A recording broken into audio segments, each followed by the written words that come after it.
Welcome, welcome, welcome. My name is Morgan. Vanessa, are you there? That's my jam, by the way. That's right. Let me see you do it. I'm here. Oh, Vanessa. Welcome to Black History Bootcamp. This is the largest movement of Black women anywhere. Let's just say that. We walk, we talk, we solve problems together. Good evening. We're out walking. We're saying hi to our neighbors. We are feeling the fresh air on our faces. We are doing the thing all across America, increasingly across the world. You are welcome. If today is your first day, you are especially welcome. I was going to say action figure. Every activist starts with a single walk. The journey of 1,000 miles starts with one single step. You are welcome here. We talk about Black history as a blueprint for not only survival, but for our philosophies around freedom fighting and joy and justice. So you are welcome. We are your co-hosts today, Morgan and Vanessa. Vanessa, how you doing? I'm doing good. I just walked past a dog park and the dogs are barking, but I'm doing good. I just stopped because my reception was shady, and I'm right in front of this house with 1,000 pigeons, like Mike Tyson's house. What is happening over at this house? But I started with 310 baby, left, right. I don't know how. I think it's called something else, like pipe or something. Something real. And I was just like, I cannot start with this song because people are going to judge me. And then I was like, no, this is the reason I got to start with this song. Because today, are we going to perform or are we going to be present, Vanessa? Are we going to perform or are we going to be present? Because I'm going to tell you, it is so good. I'm going to tell you this, Vanessa. Every single woman on this line got that one song that's ratchet that they won't play in front of other people, but they play when they're in the car by themselves and to get them hype up. And that's one of the songs. And I'm telling you, this new generation ain't worried about y'all. That's the number one song on TikTok. It's the number one song on TikTok. Everybody be dancing to it. Russell Westbrook with his cute self be dancing. Everybody be dancing to left, right. Let me see you do it. Hey, so you don't be dancing. If you feel tight, listen. If you feel tight hearing that song, it's a good reason. Because you're used to performing and you're used to being respectable, and we value you. And you might be saved, sanctified, and filled with the Holy Ghost, but you got some kids, and so you've been left, right. This is how you do it in your life too. That's all I'm saying. You've been doing it too. That's all I'm saying.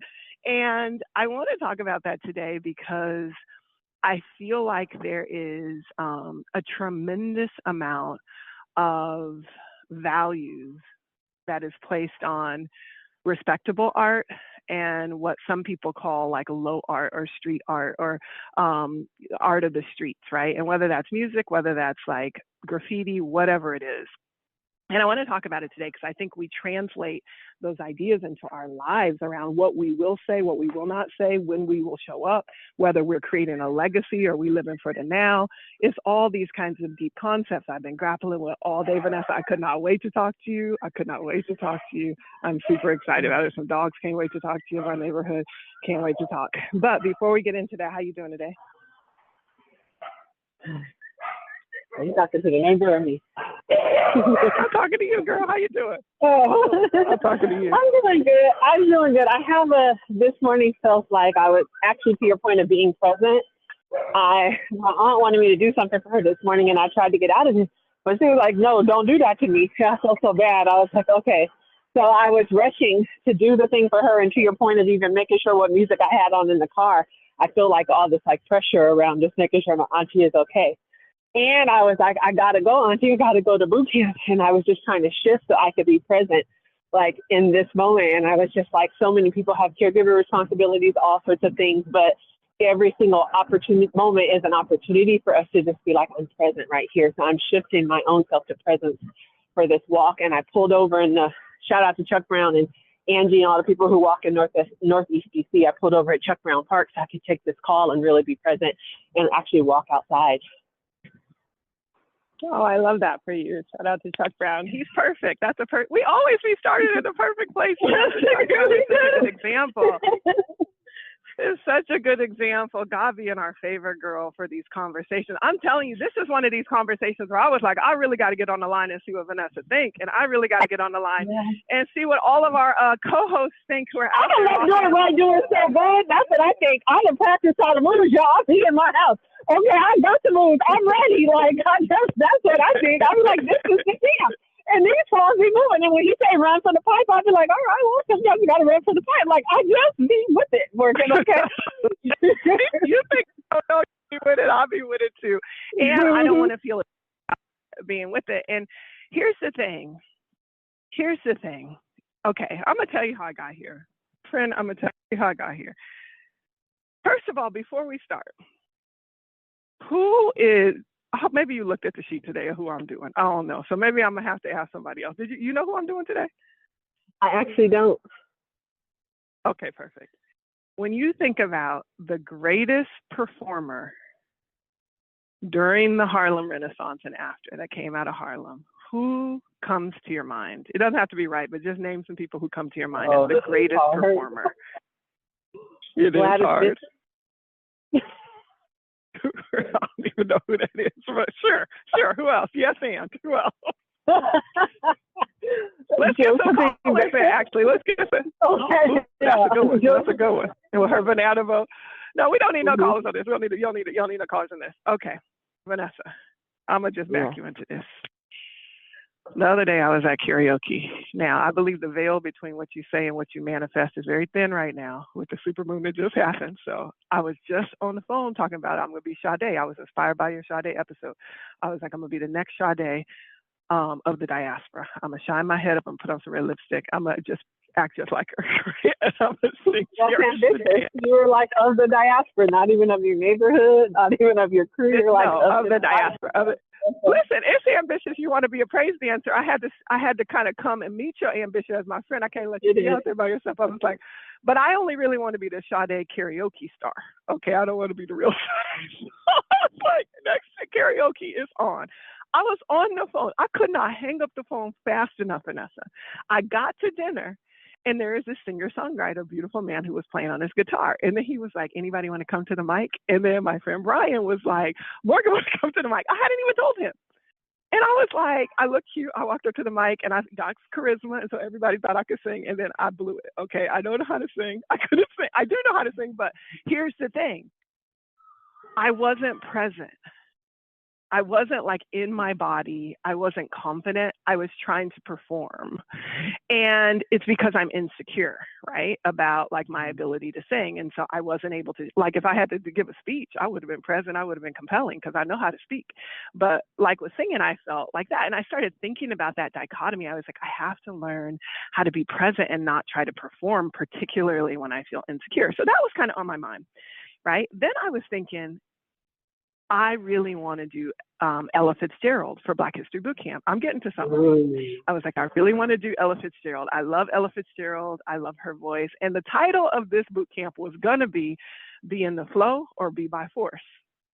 And it's a relationship. By force is a relationship with being in the flow. And I was like, this is a good one. I had the whole thing planned out, Vanessa. Ella Fitzgerald's story and everything. I started watching an interview of Ella Fitzgerald.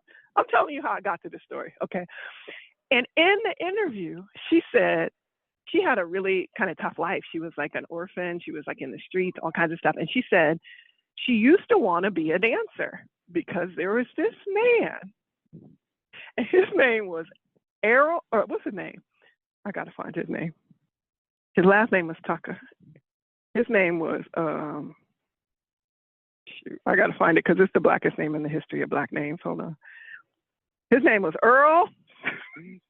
Yeah, anybody was Earl is the blackest name in America. Earl, his name was Earl Tucker, but they called him Snake Hips because he moved his hips in such a hypnotic, beautiful way that all the girls went crazy. And he was just that people say he danced like he didn't have a skeleton. He would just like fold down onto the ground and he would undulate. He would come back up. This is before Genuine. And his name was Earl Snake Hips Tucker. And Ella Fitzgerald, the elegant queen princess of jazz, said that she wanted to be a dancer because she saw Earl Tucker and his snake hips. Okay. So I was like, well, who is Earl Tucker? Vanessa. I looked up Earl Tucker, and they was like, there's not that much footage of him, but there's 2 pieces of footage of him. Vanessa, I watched this mesmerizing man dance, okay? And as I watched him dance, good afternoon, as I watched him dance, I feel like a schoolgirl out here. As I watched him dance, I was mesmerized, and it called me to this video that I saw on Instagram. Get into it, y'all, get into it. This video I saw on Instagram. I told y'all a couple of episodes ago, I got into a fight on Instagram because I saw this jazz video that had some jazz musicians, and they were dancing, and then they showed how they used those dances in order to make the Betty Boop cartoons and the characters in the Betty Boop cartoons, okay? And so I got into an argument because Betty Boop was based on a Black girl, 11-year-old Black girl named Baby Esther. And so this person on the other end of Instagram was like, no, it wasn't. It came from this cartoon character. It wasn't a Black girl. So I went hard in the paint for all of y'all. You're welcome. But in that video, this man, this very famous jazz singer, who I'm going to tell you about in a second, was doing the moves from Snake Hips. And it looked just like Snake Hips. And I was like, dang. Snake Hips is a very good name. I just want to say Snake Hips is a very good name. And I have a visual in my head of what Snake Hips look like. And it feels like it's like those Congolese men who'll be gyrating their hips. Like I kind of feel like I could see it. It's exactly right. Earl Snake Hips Tucker. And he was doing the same dance, Vanessa. So that took me all the way down the path of who we're going to talk about today, Vanessa. The man in the video was none other than Cab Calloway. Now, I love Cab Calloway. Don't know who Cab Calloway was born the early 1900s, and he was born in Rochester, New York. He was born to very educated parents, Vanessa. In fact, his mom went to Morgan, HBCU stand up. And he comes from parents who were into real estate. One was a practicing attorney, and they were doing well in their lives. And they moved their family from Rochester, New York, which is the suburbs where, all the successful Black people moved up to New York, Harlem, the Bronx. And so they moved their family from New York to Baltimore. And they lived in a place called Druid Hill. Now, Vanessa. Yep, we already know. Tell me what's your phone. Tell me what you need. Come on. Tell me it's good enough for you, babe. Come on. Tell me. That still got it. So okay, they had 2 shows here in D.C. and then the third one, it got sold out. People were like, we want to see Drew Hill. I just want to let you know they're in demand. Listen, they are. If you know anything about Druid Hill in Baltimore, you know that Cisco, the lead singer of the band Drew Hill, was singing that beautiful song that Vanessa was just jamming on. And this is the neighborhood that they went to. Well, Vanessa, Drew Hill was not no Rochester, New York. So they son got into some things. Okay. And Cab got into some things. Cabell was his name, Cab Calloway. He got into some things, young Cab. And he was coming of age. He was smelling himself, as the old people say. He was out there, doing his thing. He had a paper route, but then he started going to wash the horses at the racetracks. And then his mama found him playing dice on the church stairs. And she was like, you got to go to reformatory. So she sent him to reformatory, and he was supposed to go to law school. In fact, Cab Calloway did go to law school for, I think, a year or two. But he started singing. He also was playing basketball with the people in Druid Hill, and he actually was in the Negro Basketball League. He was a really good basketball player. And in fact, even when he had his big band, every time they went across the Chitlin circuit down south to perform, he was still playing basketball. They had like pickup teams that would play the local professional teams there. They were so good. So little Cab Calloway, 12, 13-year-old, at the racetrack, playing dice, he starts singing and starts performing, and the people love him. I mean, he has dazzling looks. He's gorgeous. He's very fair complected. He had his hair conked and slicked to the back. And his mom's really worried, and she's just like, please go to law school. We done got this far. We done made it through Reconstruction. We done made it through all this stuff. Like, come on, do it. And he just could not get singing out of his bones, Vanessa. So he ended up going back he went to Chicago at first, and he was singing in it with a band in Chicago. And then he, as everybody does, eventually makes it to New York. Okay. Well, what we learned is that Louis Armstrong was who all of them are the same age. Ella Baker, Louis Armstrong, Cab Calloway. They are all the same, like peers, mates, compatriots. And so he learned how to dance in the streets. He learned from Snake Hips, but he also learned from Louis Armstrong how to scat. And so, but he was able to put it all together. And what made him great is that he could sing, he could dance, but he also had the charisma of vaudeville, and he was kind of mimicking what was being done all across the South in vaudeville. So he became this huge star. He put together this band. He was really exacting. A lot of people say James Brown got like his management of his band from Cab Calloway, because he would make the band come on stage like 15 minutes early. He would do an inspection of their suits. Like, he wasn't playing. And he also really paid attention to aesthetics. So, Cab Calloway is the one who made the zoot suit very popular, but he was on the stage doing kind of like Louis Armstrong. He got some criticism and blowback because he was kind of doing. Whenever I think about Cab Calloway, I think about that scene in Malcolm X, where Malcolm X comes out when he was still Malcolm Little. Him and Spike Lee come out with the yellow and the orange suits, and they like step out. Yes, exactly. Yeah, as you can imagine, there is a bit of tension because you got this slick Negro, Cab Calloway, who's wearing these like zoot suits, right? Who's on the stage and who is performing for the white gays, really, because he started performing at places like the Cotton Club. But you also had a little bit of tension because he's really, really, really, really popular, and partly because of his good looks and the way that he looked, and colorism is colorism, right? And the way that he looked, right? But then also, you got people like Earl Tucker, Snake Hips, who people like Ella Fitzgerald were swooning over, and all of a sudden Cab Calloway come out of nowhere with the Snake Hips, or he come out of nowhere just like Louis Armstrong scatting and stuff. So people were just like, okay, we see you, we respect you, but also like, this didn't start right here. And then I started listening to his lyrics, Vanessa, and Minnie the Moocher is as equivalent to 310 Baby, who we started off playing. Left, right, this is how it's as salacious as that. Minnie the Moocher is about a woman who's strung out, essentially, and her man is helping her like get fixes and all kinds of stuff. And he is talking about what was then kind of considered gutter culture, you know what I mean? And like the culture of struggle. And so it made me start to think about how I feel about people taking struggle, right? Packaging it and then amplifying and promoting it for mass consumption, and particularly the white gays, right? And all due respect to Cab Calloway, he was the first to do it. I started looking up when I was trying to figure out who to do. I was like, well, who was the first across art and science to do anything? And it gave a laundry list, right? Of people like Berry Gordy, of people like Judith Jamison, of people, and every single people like Leontine Price, who was the first to sing at, I don't know, Lincoln Center or something.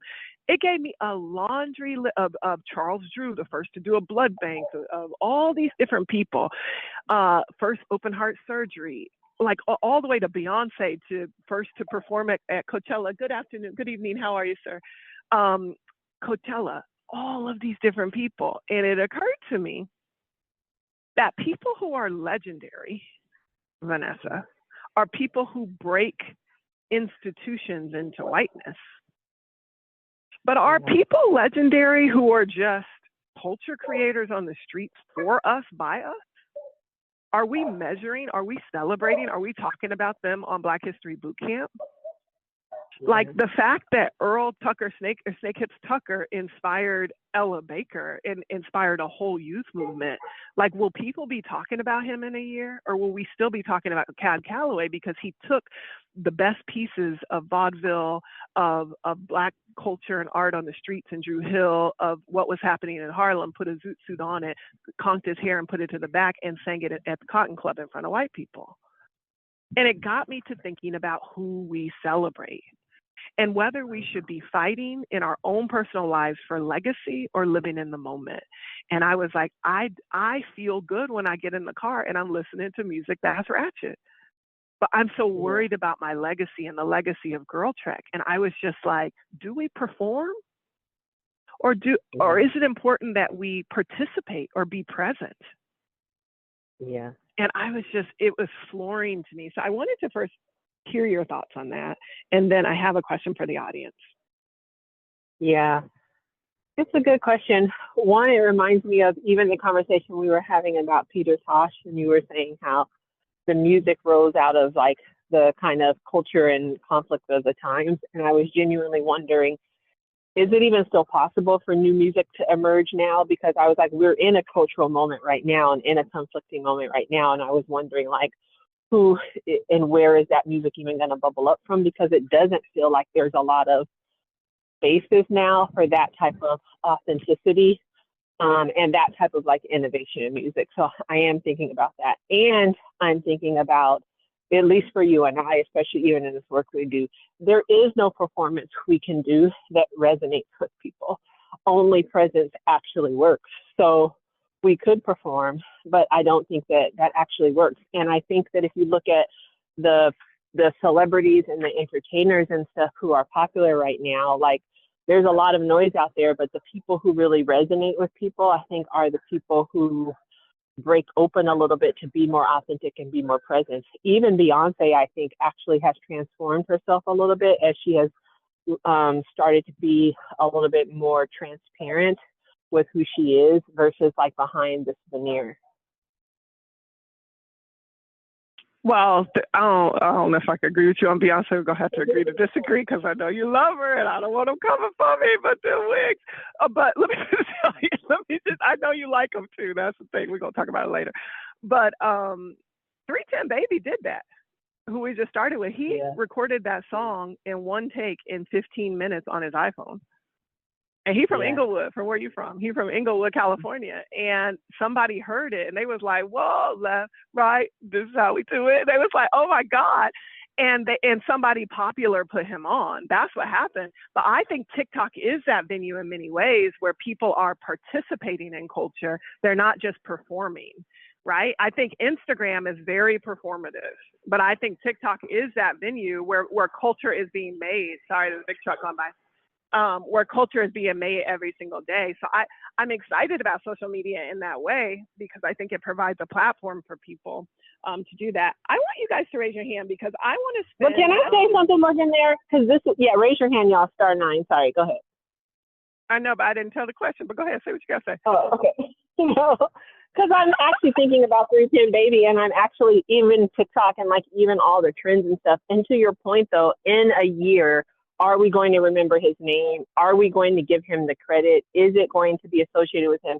It feels like it's actually, TikTok is both participating in the culture and it feels like it is such a quick and fast like turnaround that I don't know if people have opportunities or chances to really build legacies and stuff there. But I think that's also the case for Earl Tucker. Do you understand what I mean? Like he was a popular sensation, but it doesn't matter. Does it matter if there's a legacy or a longevity, or does it matter that they're creating culture and moments and feeling alive? I was thinking about like the greatest threat, it seems like, to this current administration, I've heard about it so much, is woke culture, right? And what's so scary about people being awake? What's so scary about wokeness? It's like very poetic, right?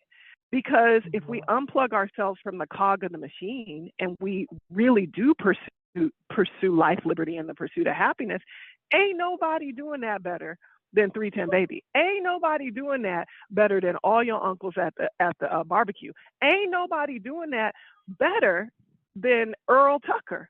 And I'm saying, like, maybe we need to be a little bit more Earl Tucker. Maybe we need to stop worrying about our legacy and stop worrying about whether we're going to make millions, and unplug from systems of capitalism, unplug from systems of fame, unplug from systems that are like all about us breaking through to industries and systems that were not even designed for us to live and thrive. And that's really what I'm trying to say is like, what are we performing for? Like, what is the benefit of it all? And I tell you this because let me tell you about, and raise your hand because I want to talk about the Earl Tuckers of our communities. I want to say their names out loud. And so I want you to think about somebody in your family or somebody on your neighborhood or somebody in your community who made everybody feel more alive. Maybe they was hilarious. Maybe they was a singer. Somebody on your block who should be world famous because they are a culture creator of some sort. Somebody who made people feel more alive. I just want you to come on and say their name and say what they did, and just in 30 seconds, and we're going to take 10 of them. If we get 10 hands raised, we'll name 10 of them. We want Earl Tuckers of the world to have their spotlight. So if you know somebody who just really makes your community come alive, maybe they're funny, maybe they cook good, maybe, I don't know, but somebody who has the charisma of resilience, because that's the thing, Vanessa.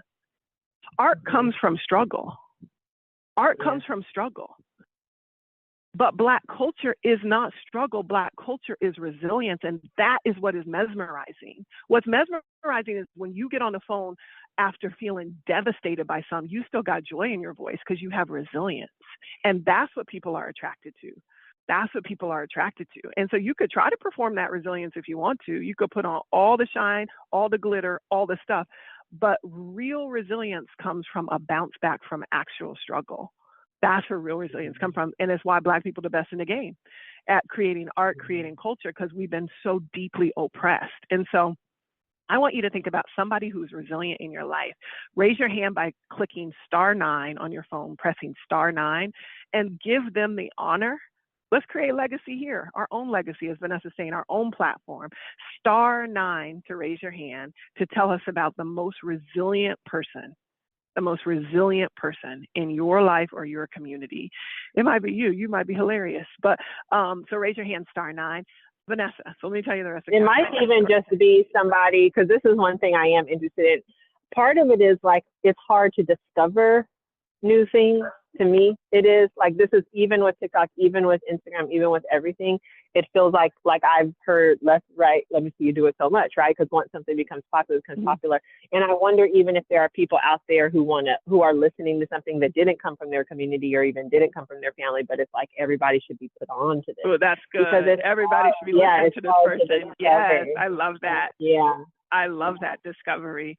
Yeah, it's interesting because one of the videos that Snake Hips was on was this video that actually Duke Ellington created. It's so beautiful. It's a 10-minute video on YouTube, and it's called Symphony in Black. Vanessa, people used to be we just smart, right? Duke Ellington did this Symphony in Black, and he said it's like moments from like Black culture. And it had a young teenage Billie Holiday in it. And he was conducting and writing at his computer, and it showed different moments in Black culture. It showed these Black men laboring, and he was writing a symphony about it. And then it showed this couple dancing in their apartment, and then they walked outside, and Billie Holiday was the woman, and she was like tapping on the guy's shoulder, and he knocked her down to the ground, and then she got up and started singing the blues, and then Snake Hips was dancing. It was so good. And I was like, how have I never seen this before?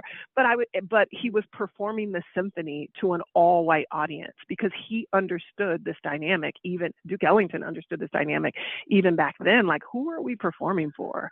Like, why didn't I want to play that song opening up? Oh, there's some callers. Great.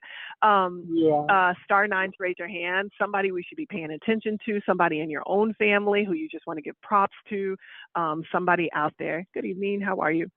So let me just, while we're getting more hands raised, let me tell you about the rest of Cab Calloway's story.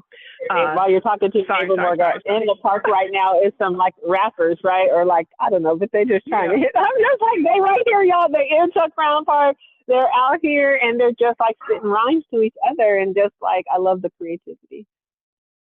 I love it too. All right, let's get started. We got one caller on. Who you got? Who's resilient in your community?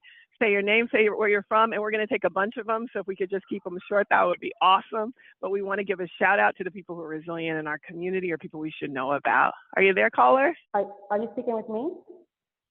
Yes. How are you? We can hear you. Hi. Oh, good afternoon. Hi. Well, Good afternoon.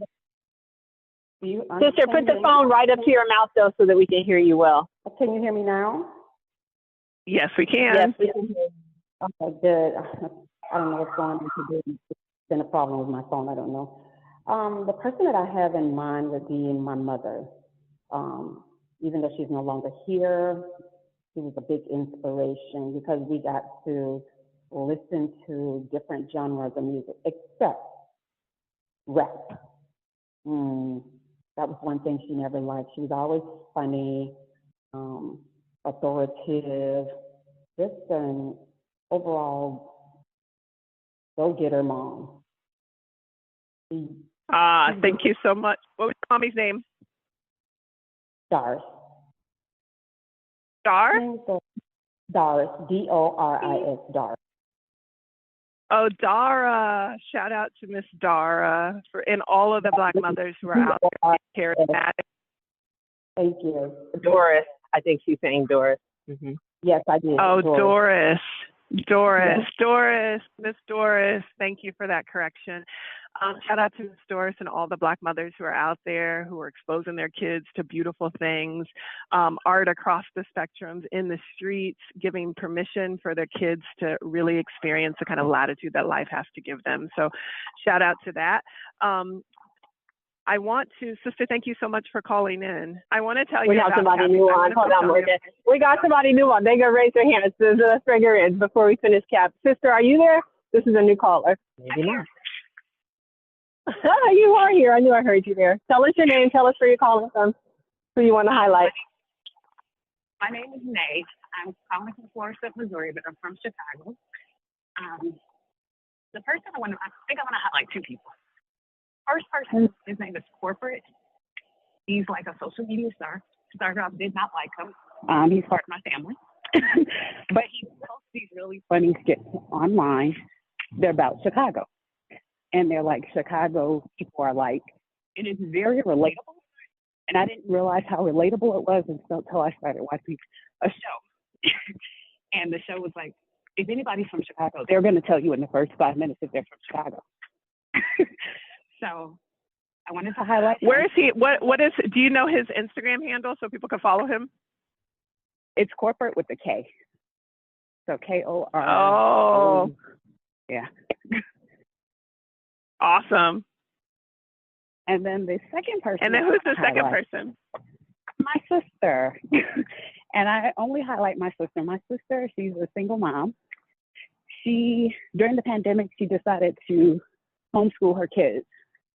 We're 4 years in.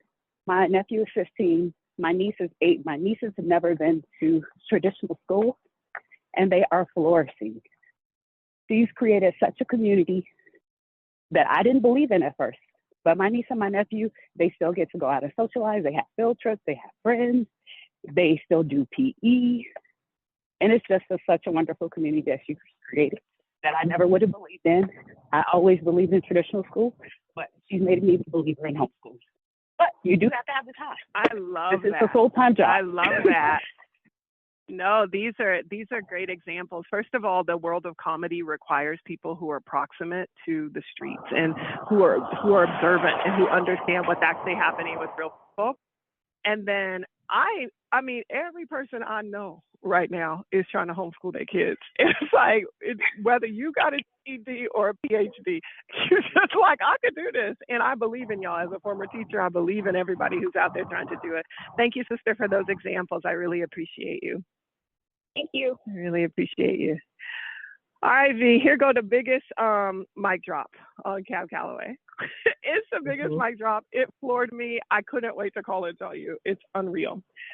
First of all, he started singing Minnie the Moocher. He made such commercial success, Vanessa, that they were taking him and his entire huge band of all these black men in these beautiful suits all the way across the country. He said he used to have an extra car on the back of the train that he would put his Cadillac or whatever fancy car he had in that. And then when he would get to the small town, he would just drive around and show these people what black success was like. And I was just like, it's hilarious. It's hilarious. But he had really, really, really incredible success.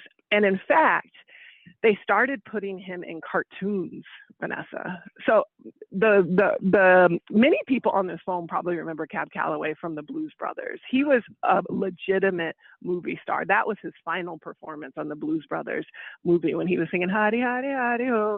That was Cab Calloway. But he had been in every single significant movie before then that had a huge cast and a huge budget, like Porky and Bess, like all of them. He was like the musical conductor in all of these. So he was just wildly successful.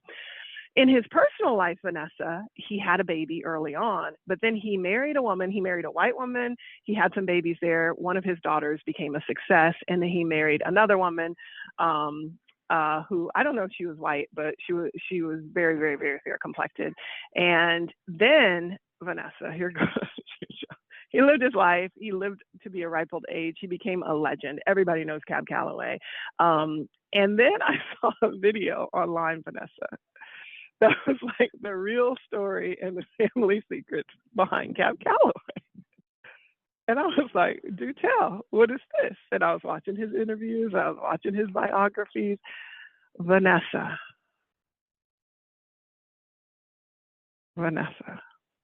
Yeah. So there had always been a rumor on the street that Cab Calloway had another daughter.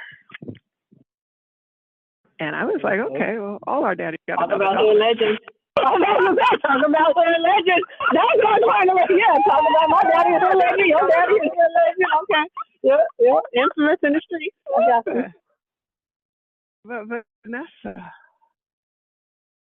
everybody knows his other daughter.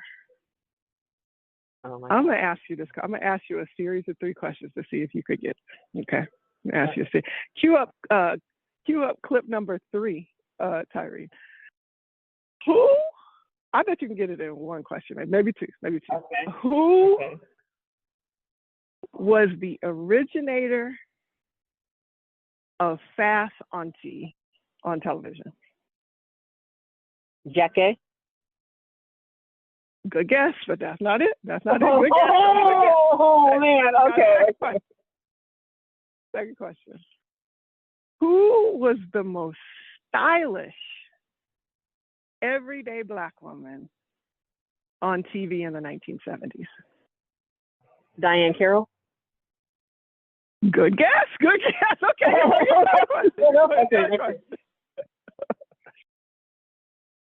Who came to Janet Jackson's defense when she was getting abused by her mama on television? Wait, from Good Times? Mm-hmm. Oh my God, I can't think of her name. Everybody texted me. Yes. Walona. That's right. Walona, yes. Walona is Cab Calloway's daughter. What? Janet DuBois. Vanessa. Walona was Cab Calloway's daughter. And her mom was a Black woman who worked in a sweater factory at the height of his career. Wow. And Cab Calloway's daughter, who was a part of his nuclear family, he put on the shows with him, and she became a singer, and she passed away. And I mean, he really supported his baby girl who lived with him. And Janet DuBois out here trying to make a way out of no way, got just charisma in her bones. And on her deathbed, she named her true father, Cab Calloway, on her deathbed. And her family has since confirmed. Wow. And I was like, whoa. Did he know? I don't know, because he had passed on already. And she was really in the industry, struggling to be an actress. And her big break was Good Times. Hey. Cab Calloway was like, that's my baby girl sang that song. I know. It sounds like Cab Calloway. It sounds like a Cab Calloway song, yep.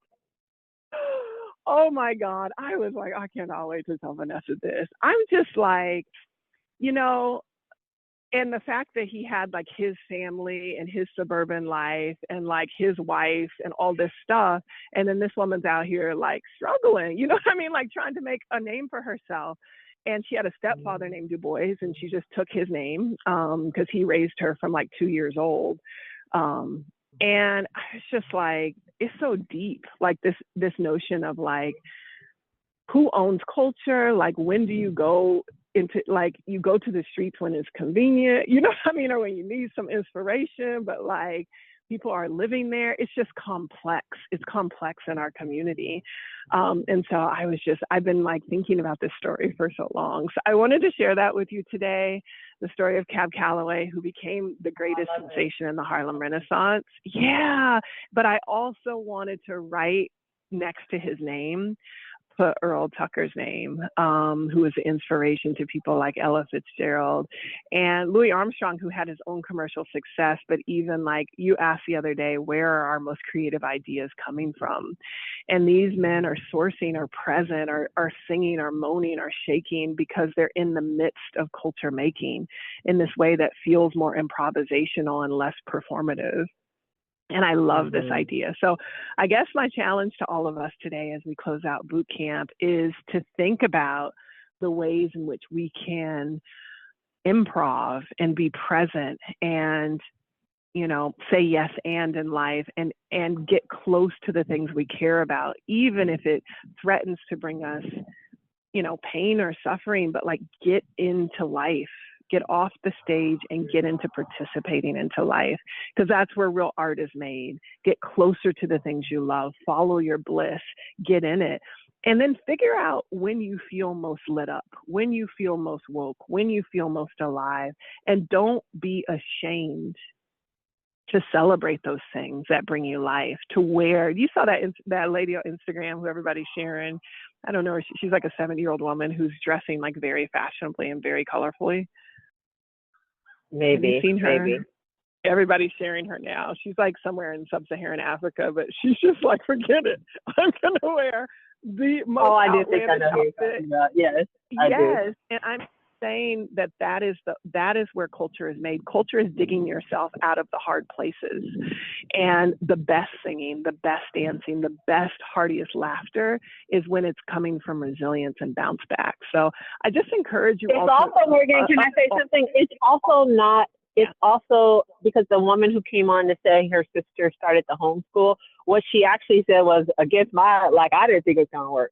And I'm just saying, I love that she said that, because we have healthy skepticism about a lot of things in our life, and you're going to have to move forward without everybody co-signing, and you're going to have to move forward without everybody believing necessarily what you do. And I think the best art comes from people who are just willing to take the risk and willing to be out there and willing to be like, I'm not even sure how somebody is going to respond to this, but I'm responding. Like, I guarantee you that it was left, right? Like when he was recording that on his actual iPhone, he was moving. He was like, that I'm in this.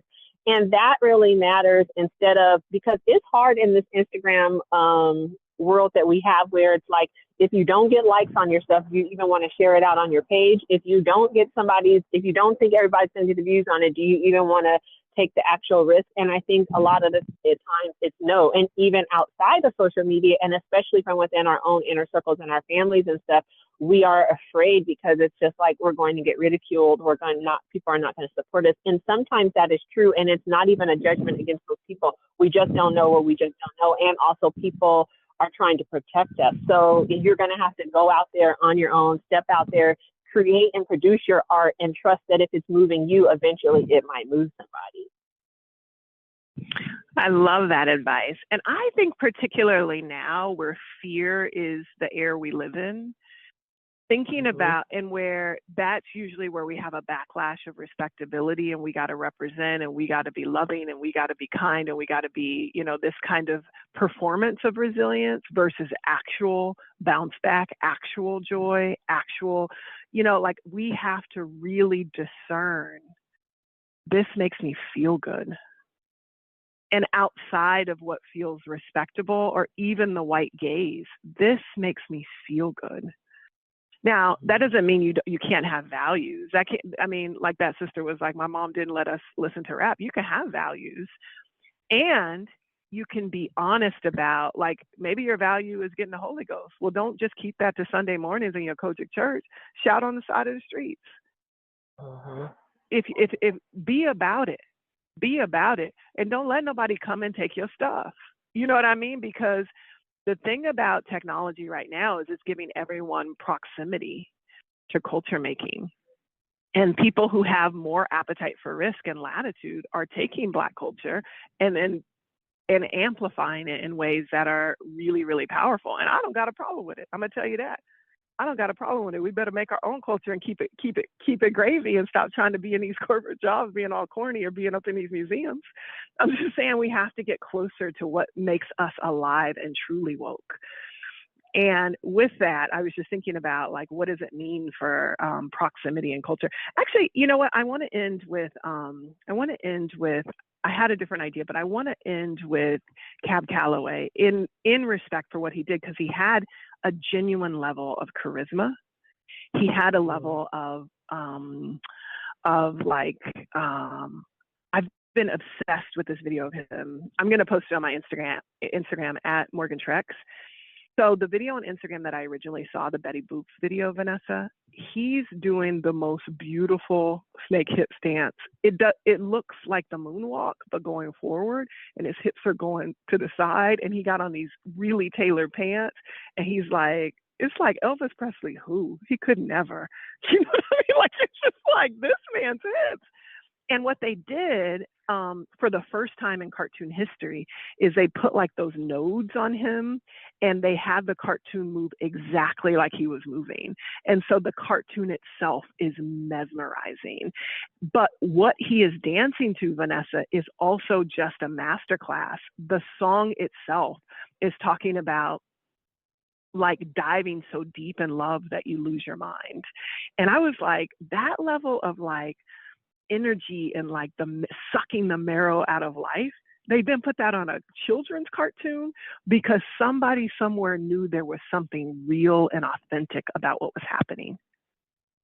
And I was like, Black people are so fly.